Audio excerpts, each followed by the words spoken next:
We have with us Advocate Matthews J. Nedumbara. He is a booming voice in the country's quest for modernization of the country's judicial system.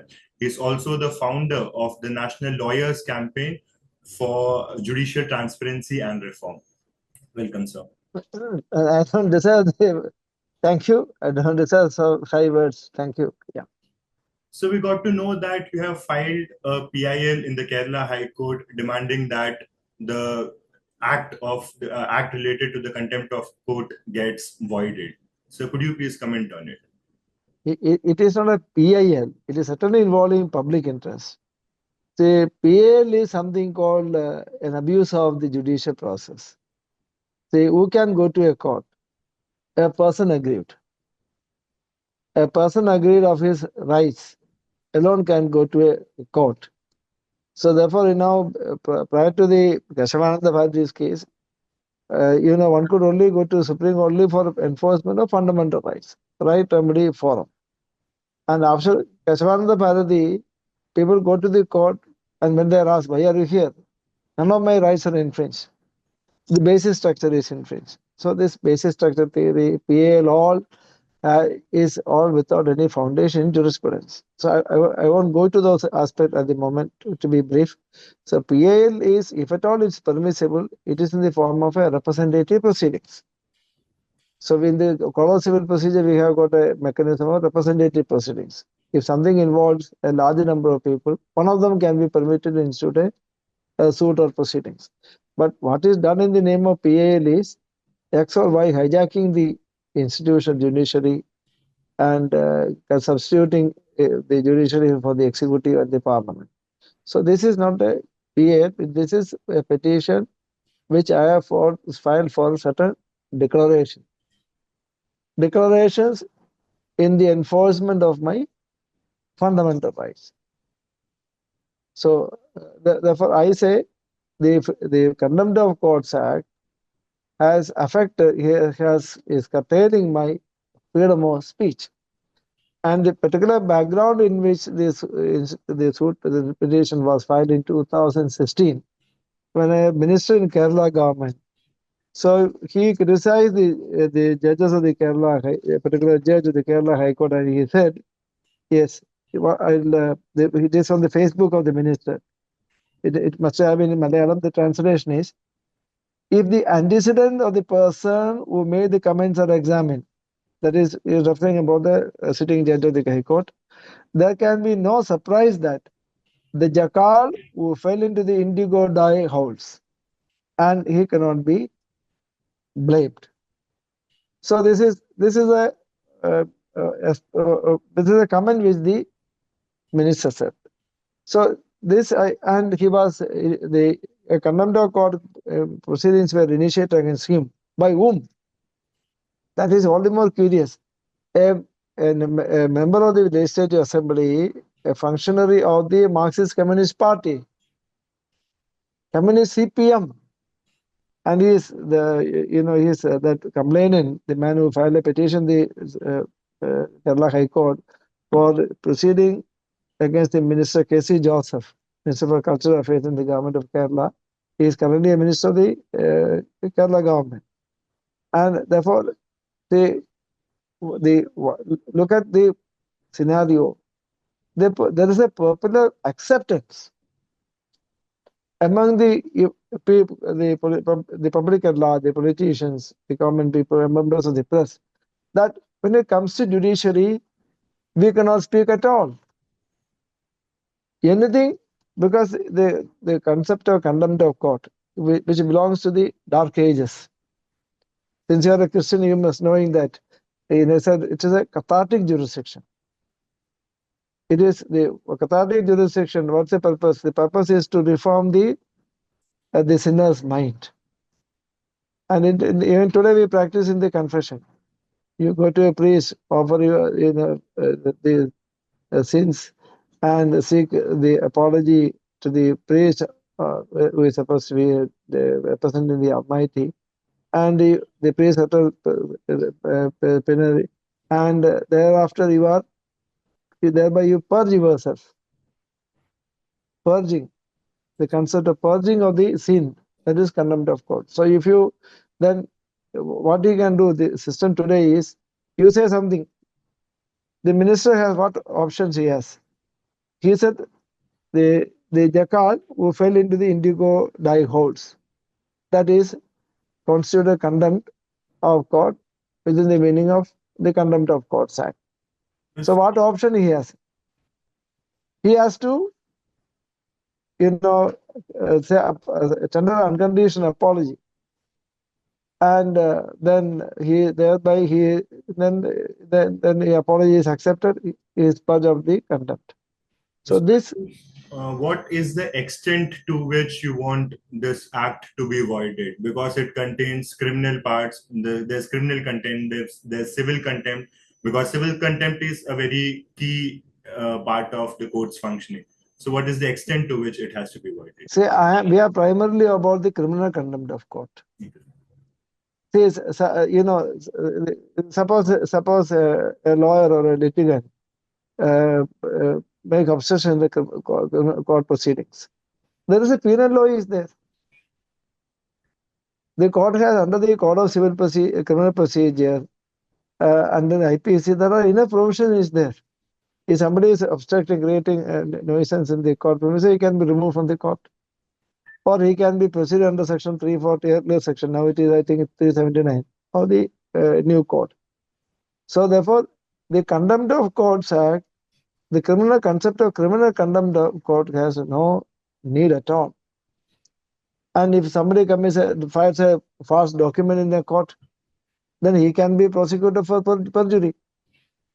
Under the all CRPC, the court and the current Act section 379, old Act is 340.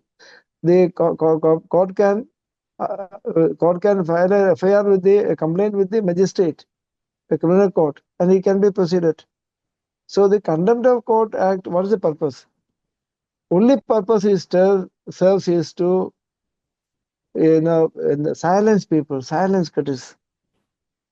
And essence of democracy is dissent is the essence of democracy. So are you saying that the primary idea is to create a sense of fear which ensures that nobody would question the court? Yes, because see, the contempt of court, the jurisprudence, that is the concept of contempt of court, which is belong to the Dark Ages, it continued. From the Dark Ages, it is continued. So then, when the British, they say it comes when the British came to India, the common law, the British, that is the law of England, became our law. Wherever the British went, the common law, they took the common law with them. So we have the common law countries, and since the British primarily went to US and all, US is also a common law country.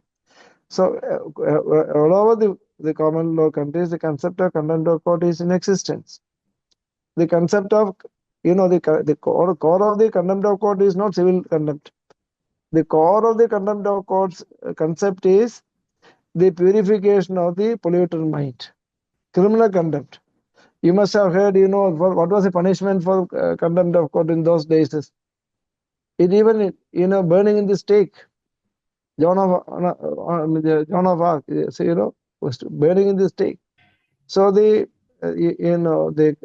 was a summary proceedings, and it is in violation of the first principles of natural justice. Nemo debet esse judex in propria sua causa. No man shall be judged of his own cause. Or nemo potest esse semen actor judex. That nobody shall be an actor, that is the prosecutor, the plaintiff, and actor, and the judge, judex, at the same day. Nobody, the prosecutor and the judge shall not be one and the same person. So here, this concept under the contempt of court, the prosecutor and the judex, the judge, both are one and the same. So this concept comes from the Dark Ages. The concept of the European countries, they follow the civil law system. Our common law is a mix of civil law system and the fallout of the Dark Ages as well. In civil law concept, all these maxims come from the Romans. So what they say, civil law says nobody can be a judge of himself. Somebody can be a judge of his own cause. Nemo debet esse judex in propria sua causa. So the civil law countries, all of Europe, Latin America, all follow the civil law system. There is no contempt of court at all. So you talked about Europe. So in the major democracies of the country, USA, Germany, Britain. So in these countries, does this law exist?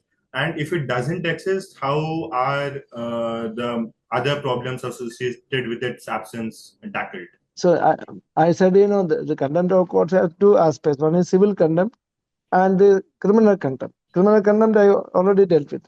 See, civil contempt. All this public law remedies, you call the writ jurisdiction, under Article 226 and Article 32. All this public law remedy, you call it the prerogative roots or the concept of judicial review, that is very much in existence in the United States. So in India, we have the writ jurisdiction. Suppose to enforce an order of a court, then suppose High Court pass an order under 226, directing the government to do something. The government is not doing that. So how to enforce it? To enforce that, there is no other mechanism than contempt of court. So civil contempt of court is required at the moment. Otherwise, we amend the, you must make a statutory provision for dealing with the or enforcement of the execution of the decrees or orders passed by the High Court and Supreme Court under the writ jurisdiction. On a different level, I would say there is no need for writ jurisdiction at all, but that is a larger subject I cannot bring in now. So the point is about the civil aspect, civil contempt. So that may be required to enforce orders of the courts. But criminal contempt of court is absolutely unnecessary.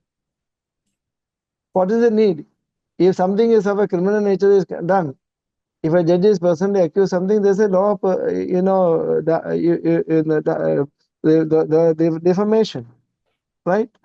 And if somebody does something, some fraud in the court or forgery or the sort, there's a Indian Penal Code is there. And suppose he creates some obstruction and all, therefore, that is the Penal Code is there, provisions are there, he can be prosecuted. Like, suppose in the, all the section 353, in obstructing a public servant from discharge of his duties. So if contempt of court law is repealed, it is not that the administration of justice will not be possible. It will function, absolutely function.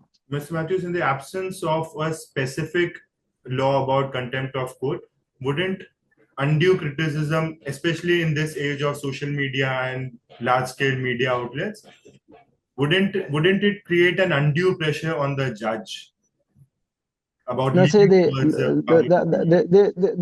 fear is only misplaced. The United States and India can be very well compared. We both follow the common law system.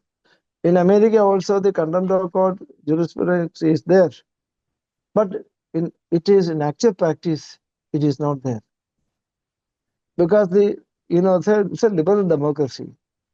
Judges can be criticized as we do with any other government functionary.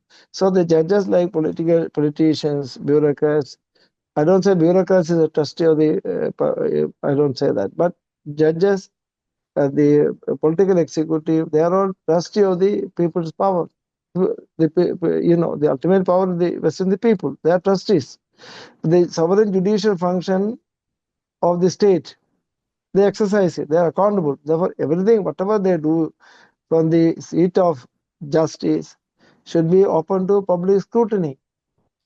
And one should be free to criticize them without being afraid of, without being worried about the consequences. See, and look at the prime minister, look at the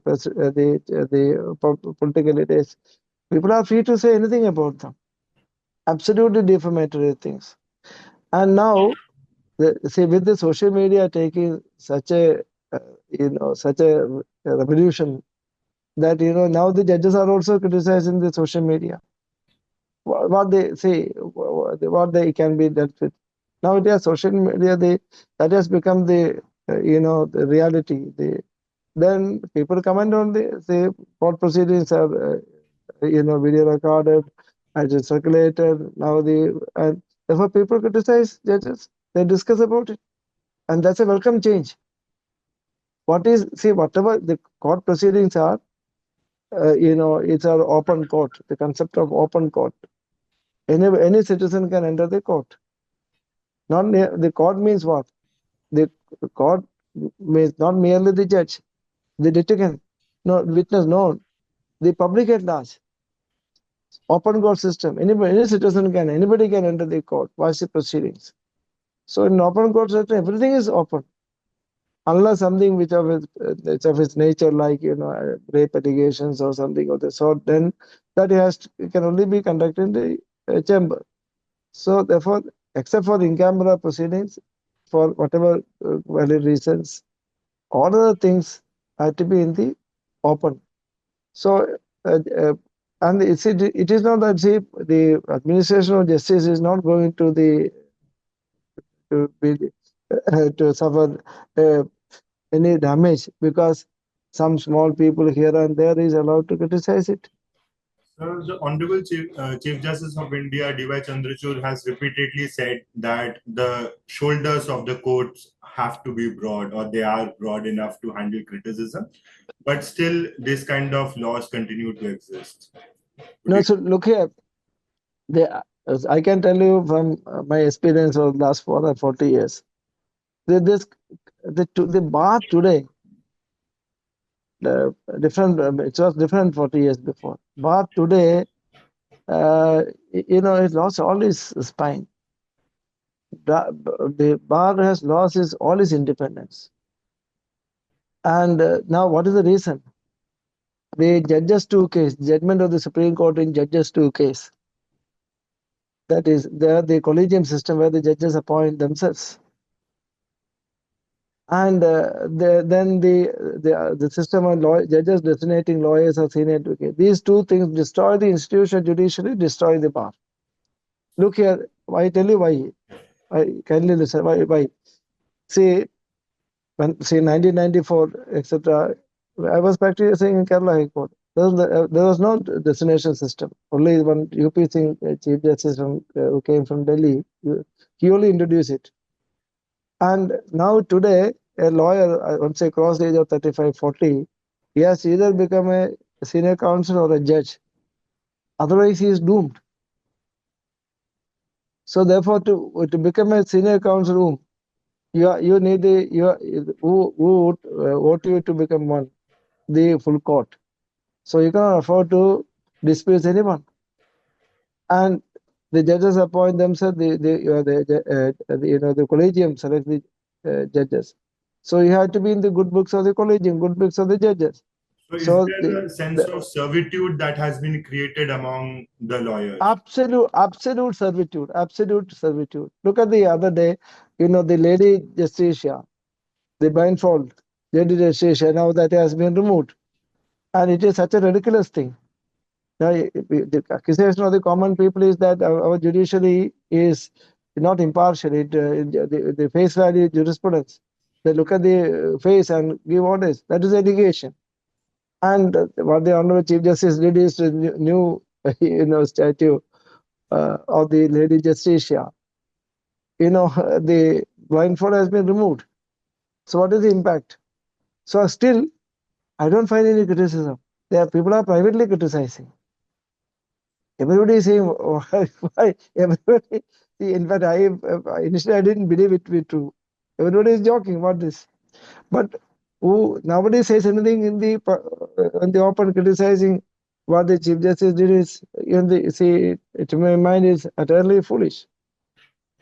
So that there's no criticism. Everybody says, in the corridors of the bar. No, nobody speaks anything in the open. So I tell you here, I tell you an instance here. Say the contempt juris not only for that. See now, after the 1993 came, 1995 judgment came in Veeraswamy's case. In that, the Supreme Court said no FIR can be registered against a judge of the High Court or Supreme Court without the prior permission of the Chief Justice of India. Now, I tell you a case of the Kerala. A judge was, I'm not saying the story is right, I do not know the truth of it. The allegation is true. But there was an allegation that a sitting judge then, molested a small child. His own granddaughter. That is allegation. And when the baby was, the girl was taken to the hospital, the doctors noticed something, and it was referred to the police. And in the FIR, the accused name is not written. Why? Because no FIR can be registered against a judge, a sitting judge of the High Court or Supreme Court without the prior permission of the Chief Justice of India. I'm not saying that the judges commit crime, judges commit dacoity, murder. I'm not saying anything of this sort. But in a constitutional scheme, equality is the core of it. So criminal law should be open to all. There should be no immunity. So then the Chief Justice Gagoi, it what happened, So is there a larger problem where the entire judicial system, the stakeholders, the primary stakeholders, the judges of the Supreme Court and the High Courts have subsumed power within themselves and have become practically immune to all criticisms and rebukes? Yeah, because people say Article 141 of the Constitution says the law declared by the Supreme Court shall be binding on all courts and tribunals. Law declared means if the Supreme Court has evolved some principle, that will be binding all courts and tribunals as precedent. And I always ask, tell me one principle which the Supreme Court has evolved for the first time in the last history of the last 75 years. I post in the social media, nobody could answer anything. So the Supreme Court is vested of no lawmaking power. The judgments of the Supreme Court are not the law of the land. A judgment in a case between A and B of the Supreme Court will bind A and B only. It will not bind C and D who are not parties. But people keep on saying that the judgments of the Supreme Court are the law of the land. It is not. If some principle is evolved in a judgment, that principle is a binding as a precedent. So now, practically it is understood and accepted that every judgment of the Supreme Court is the law of the land. So in 1995, in Veeraswamy's case, the Supreme Court said, no FIR can be registered against a judge of the High Court or Supreme Court without the prior permission of the Chief Justice of India. It was taken off the law of the land. So that is in a very dangerous scenario. And who can criticize this? Who can tell the world that these are all unacceptable things, all against the basic jurisprudence? The lawyers. And will any lawyer utter a word? See, sweetest of all oils is praise. It is profitable. So you live here, utilizing the court, and that is only happening. So someone who loves the institution should be able to criticize without fear and point out what is wrong with this institution. Then only the institution, is a democratic institution. Then only it will become an institution which is accountable to people. So today judges are not accountable. Absolutely not accountable to anybody. And I find, I don't find any objective criticism about the working of our system. Today, Article 32. I don't think at all Article 32 is a workable proposition. The constitution makers wouldn't foresee that a day will come. There will be thousands and thousands of Article 32 petition, and for a system to work, you need a Supreme Court of 1,000 judges. So Article 32, which is Ambedkar said is the heart and soul of the Constitution, is not a workable proposition at all. So there are many things. The Article 226, the writ jurisdiction are all unnecessary because the ordinary civil court is there. It has all the powers. So there are a lot of things for anybody who loves the institution under judiciary, which is better functional, need to speak about larger reforms. And nobody is willing to talk because there is the bar has become, I would say, the the independence, the fearlessness of the power is no more. So everywhere it is, a culture of sycophancy. And unless these bring two reforms, one is abolition of collegium. Let the judges be appointed like you selected like you select the IAS, IPS officers. Let there be an open test and open selection. Let there be a commission, NJAC or some other commission. And then today, why every chief justice, look at that, the college, our Supreme Court, our higher judiciary is nothing but dynasty. Look at if anybody doubt, I have prepared a chart of it, but anybody doubt, just have a casual look at who are the past chief justices. Chief Justice Lotha, Chief Justice Gagoi, Chief Lotha's father was a judge, then Thakur's father was a judge, Chief Justice Gagai's father was a chief minister, and now Justice Chandrachud, now coming Justice Khanna is, uncle was the Justice Khanna, and Justice Nagaratna, Chief Justice Venkataramaya's daughter. Narasimha is also judge's son. So, see, if 90% of the judges are the future chief justices are the immediate relatives of the judges or the lawyers, then is our judiciary a democratic institution? So therefore, the problems are very serious. So contempt. Therefore, this people like me should see what I am talking is what every lawyer should have the freedom to talk. Nobody is daring. They only talk in the corridors of the court, in hushed words. Everybody talks, but nothing in the open.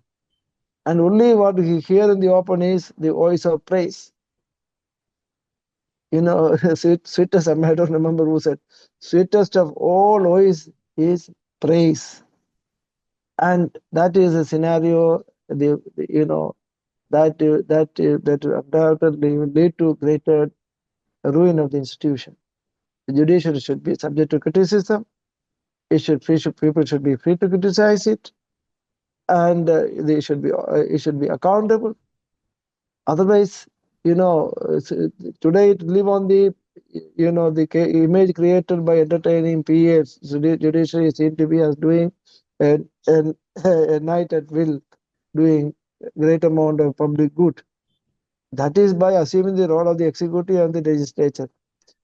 What they are doing is not the role of is not that of the court. Let's end on those very powerful words. Thank you for joining us. Thank you. Oh, okay, bye. Okay, bye. Yeah.